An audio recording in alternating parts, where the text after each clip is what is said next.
अभी king of good times कहे जाने वाला इंसान कैसे बना देश भगोड़ा। इंडिया के करीब 17 बैंकों से 9,000 करोड़ का लोन लेके कैसे फरार हुआ विजय माल्या। नमस्कार दोस्तों, आपने विजय माल्या का नाम तो सुना ही होगा। अगर मैं आपसे पूछूं देश का सबसे अमीर आदमी तो आपके दिमाग में 2 ही नाम आएंगे, अडानी या अंबानी। लेकिन मैं आपसे पूछूं देश का सबसे बड़ा बिजनेसमैन तो आपके दिमाग में सिर्फ एक नाम आएगा, वो है विजय माल्या।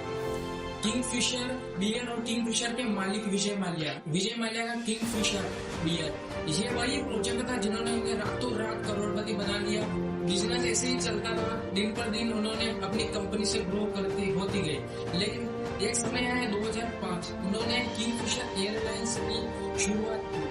शुरुआत में ये बहुत ही लग्जरी एयरलाइंस थी जिनमें बड़े बड़े लोअर मिडिल क्लास लोग उसमें सफर नहीं कर सकते थे। सफर केवल बड़े लोग कर सकते थे, जैसे अंबानी, अडानी वगैरह।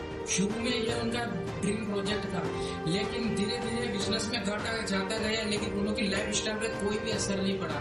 किंगफिशर जैसे बड़े एयरलाइंस की लाइफ स्टाइल पर कुछ भी असर नहीं पड़ा। फिर उन्होंने इंडिया के करीब 17 बैंकों से कई बड़े बड़े लोन लिए। ये आंकड़ा करीब मीडिया से 9,000 करोड़ का बताया जा रहा है। लेकिन उन्होंने लोन जो बिना गारंटी के लिए, और बैंकों ने उनको लोन जो दिए हैं वो बिना गारंटी के दिए, क्योंकि ब्रांड और इज्जत वैल्यू के हिसाब से लोन दिए गए। अपने ड्रीम प्रोजेक्ट किंगफिशर एयरलाइंस को बचाने के लिए माल्या ने कई बैंकों से 17 बैंकों से करीब 9,000 करोड़ का लोन लिया। लेकिन विजय माल्या के शौक कभी कम नहीं हुए। उन्होंने बैंकों से कई लोन लिए और कई महंगी कारें और प्राइवेट जेट।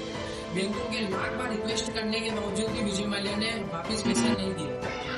2016 में वो अचानक भारत छोड़कर लंदन चले गए और अभी तक वापस नहीं आए। भारत सरकार ने विजय माल्या को भारत में वापस लाने की कोशिश की। यूके कोर्ट में केस दर्ज है। राजसमानी के इंटरव्यू में बताया गया है कि विजय माल्या ने 9,000 करोड़ में से कुछ पैसे वापस देने की बात की है, लेकिन अभी तक एक भी रुपए वापस नहीं आया।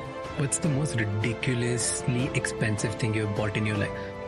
No, it depends what. I mean, Vijay Mallya पर मनी लॉन्ड्रिंग, फ्रॉड जैसे कई केस दर्ज हैं। ऐसे स्कैम और ऐसे ही अनसुनी कहानियां सुनने के लिए हमारे चैनल एजे एजुकेशन को सब्सक्राइब कीजिए, लाइक कीजिए और कमेंट कीजिए। मिलते हैं नेक्स्ट वीडियो में। Thank you for watching.